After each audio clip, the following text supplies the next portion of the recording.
اعوذ باللہ من الشیطان الرجیم، بسم اللہ الرحمن الرحیم۔ سورۃ البقرہ آیت نمبر 195۔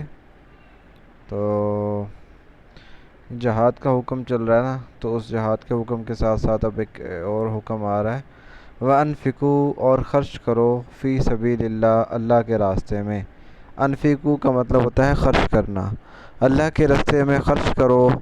ولا، واو کا مطلب اور، لا کا مطلب نہیں، تلقو، القاء کا مطلب ہوتا ہے ڈالنا، ولا تلقو، اور نہ ڈالو، بِأَيْدِيكُمْ، اپنے ہاتھوں کو نہ ڈالو، کہاں، الہ کا مطلب کی طرف، تہلکہ، ہلاکت کی طرف، ولا تلقوا بِأَيْدِيكُمْ إِلَى التَّهْلُكَةِ، بِأَيْدِيكُمْ إِلَى التَّهْلُكَةِ، اور تم نہ ڈالو اپنے ہاتھوں کو ہلاکت کی طرف۔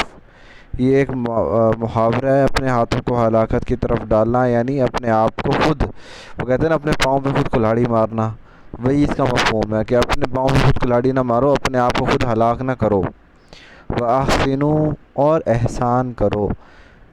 عربی میں احسان کا مطلب ہوتا ہے جو بھی عمل کر رہے ہو اسے مکمل خشوع اور خضوع اور اخلاص سے صرف اور صرف اللہ کے لیے کرنا، اس کو احسان کہتے ہیں۔ یعنی ایک بندہ نماز پڑھتا ہے، اسے اس کا ثواب ملتا ہے، لیکن ایک بندہ انتہائی خشوع سے نماز پڑھتا ہے، خلوص سے اللہ تعالیٰ کی بندگی کے لیے عہد کو، دن میں 5 مرتبہ جو عہد بار بار ہوتا ہے تو اس کو بہتر بناتا ہے، یاد دہانی کرواتا ہے اپنے آپ کو، تو اس کو اسی نماز کا ثواب بڑھا چڑھا کر دے دیا جاتا ہے۔ یعنی دونوں نے نمازیں پڑھی ہیں، لیکن ایک نے نماز پڑھی ہے، ایک نے احسان سے نماز پڑھی ہے، یہ فرق ہوتا ہے۔ وَأَحْسِنُوا، اور اچھے خوب احسن طریقے سے عمل کرو۔ ان اللہ، بے شک اللہ تعالیٰ، یحب، محبت کرتا ہے، المحسنین، احسان کرنے والے یا احسن طریقے سے عمل کرنے والوں پہ۔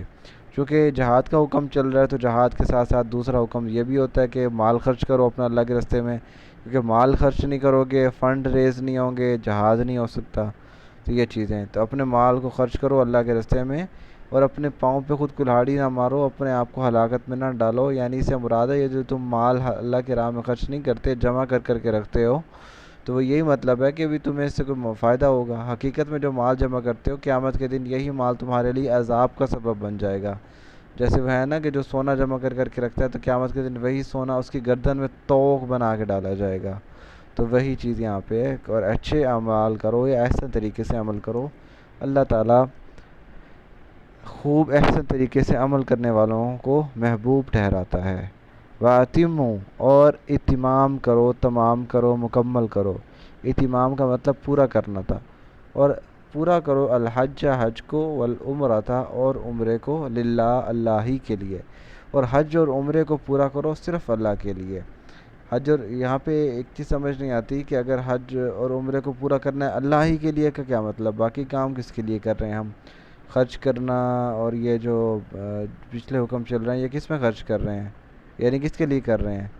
تو یہاں سے مراد یہ ہے کہ حج اور عمرہ تو آپ صلی اللہ علیہ وسلم سے پہلے کافر لوگ بھی کیا کرتے تھے، تو وہ کس لیے کیا کرتے تھے؟ اللہ کے ساتھ ساتھ اپنے بتوں کے لیے بھی کیا کرتے تھے، اور ان میں پھر یہ تھا کہ بھی حج اور عمرے کو انہوں نے کاروبار کا ذریعہ بنا لیا تھا، وہ بجائے اس کے کہ وہ چاند کے مہینوں کے حساب سے رکھتے کہ بھی ذی الحجہ کا مہینہ آیا تو ہم حج کریں گے، وہ انہوں نے جناب انگریزی مہینوں میں، انگریزی تو اب ہے یعنی اس حساب سے شمسی جو مہینے ہیں ان میں رکھ لیا تھا کہ جس میں زیادہ سے زیادہ لوگ آ سکیں اور تجارت کا فائدہ ہو۔ تو اللہ تعالیٰ نے کہا کہ حج اور عمرہ صرف اور صرف اللہ ہی کے لیے ہے۔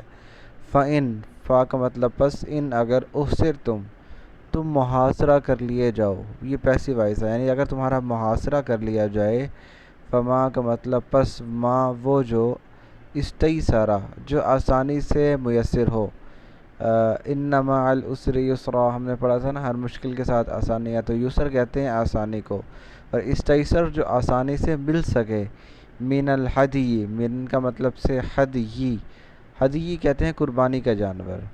تو حج اور عمرے کو اللہ کے لیے پورے کرو، تو اگر تمہارا محاصرہ کر لیا جائے تو جو قربانی آسانی سے میسر ہو وہ کر لو۔ یہ آیت پوری نہیں ہوئی، آگے انشاءاللہ اگلے پارٹ میں اس آیت کو کنٹینیو کریں گے۔